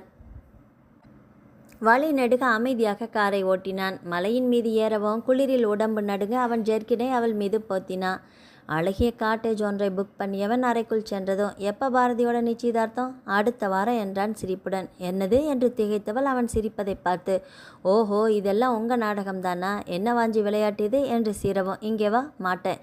இங்கே வந்து இதை படி என்றதும் கட்டில் மீது அமர்ந்தாள். அது அன்றைய நாளிதழ். என்ன பேப்பர் பார்க்க சொல்கிறீங்க? முதல்ல பிரித்து படி. முதல்ல பக்கத்தை பிரித்ததும் தலைப்பு செய்தி முகத்தில் அறைந்தது. போலீஸ் சாமியார் தப்பி ஓட்டம், போலீசார் தீவிர சோதனை என்று கொட்டை எழுத்துக்கள் காணப்பட்டன. ஒரு ஆசிரம புகைப்படம் போட்டு உள்ளே சிறு புகைப்படம் போடப்பட்டிருந்தது. சாமியார் யார் தெரியுமா? உங்கள் பெரியம்மா சொன்ன பிச்சைமுத்து சாமியார் தான் என்றதுமே அதிர்ச்சியுடன் பார்த்தவளே, முழுசா படிடி. ஆரம்பத்தில் சைக்கிள் கடை வைத்திருந்த இந்த பிச்சைமுத்து குறுக்கு வழியில் பணம் சம்பாதிக்க ஆசைப்பட்டு ஜோசியம் சொல்கிறேன் என்று பொதுமக்களை, குறிப்பாக பெண்களை ஏமாற்றி பணம் பிடுங்கியிருக்கிறான். அது மட்டுமில்லாமல் ஆசிரமத்துக்கு வரும் பெண்களை பலாத்காரம் செய்துள்ளான். அதில் தப்பி வந்த பெண் காவல்துறையினரிடம் முறையிட தப்பி ஓடிவிட்டான் இந்த பிச்சைமுத்து. போலீசார் ஆசிரமத்தை சோதனை செய்தனர். தப்பி ஓடிய சாமியாரை பிடிக்க தீவிர நடவடிக்கை எடுத்து வருகின்றனர். வாஞ்சி, என்ன வாஞ்சி இது? ரொம்ப அதிர்ச்சியாக இருக்குதே, நம்பவே முடியல. சாமியை நம்பு, ஆசாமியை நம்பக்கூடாது. உன் பிரார்த்தனை கடவுளோட இருக்கட்டும். கடவுளோட தூதன் நான் தான் அப்படின்னு இடைத்தரகர் போல இருக்கிற சாமியாருங்களை நம்பி ஏமாறக்கூடாது வாஞ்சி என்று அவன் மார்பில் விழுந்து கதறியவளை அணைத்தவன், இப்போ மனசு தெளிவாயிடுச்சா பேபி என்று முத்தமிடுவோம். என்னை எவ்வளோ பெரிய ஆபத்திலிருந்து காப்பாற்றியிருக்கிறீங்க. தேங்க்ஸ் வாஞ்சி. நன்றியெல்லாம் இப்போ சொல்லக்கூடாது கண்ணு என்றதும் முகம் சிவந்தாள். கடவுளே காப்பாத்துப்பா. எத்தனை தடவை சொல்கிறது, இது நமக்கான நேரம். திருத்தவே முடியாது உங்களை. நான் திருந்துறதா இல்லை என்று சிரித்தவனை பார்த்தவள், சொக்கி, இத்தனை நாள் பிரிவுக்கு நான் இன்னும் உனக்கு தண்டனையே தரலையே. நீங்கள் பனிஷ்மெண்ட் கொடுத்தா கண்டிப்பாக சந்தோஷமாக ஏற்றுக்குவேன் வாஞ்சி. ஓகே, ரெடி, ஸ்டார்ட் என்றவன் அவளை இழுத்து அணைத்து இதழ்களில் அழுத்தமாக முத்தமிட மெய் மறந்தாள். டே கருப்பா, I love you and miss யூடா என்றதும், சொக்கி வச்சிட்டிய சொக்க என்றவன் ஐயோ என்று அலற, என்னங்க ராகு காலம் முடிஞ்சிடுச்சான்னு தெரியலையே. என் பொண்டாட்டிக்கு இதிலெல்லாம் நம்பிக்கை உண்டு. வாஞ்சி, டீஸ் பண்ணாதீங்க. உங்களோட இருக்கிற எல்லா நேரமும் நல்ல நேரம்தான். ஹே, நோ மோர் டாக்கிங் என்றவன் தன் அன்பு மனைவியை ஆசையுடன் முத்தமிட்டான். நாவல் முடிவடைந்தது. ஆதரவளித்த அனைத்து உள்ளங்களுக்கும் நன்றி. மீண்டும் அடுத்த ஒரு நாவல் பதிவில் சந்திக்கலாம். வணக்கம்.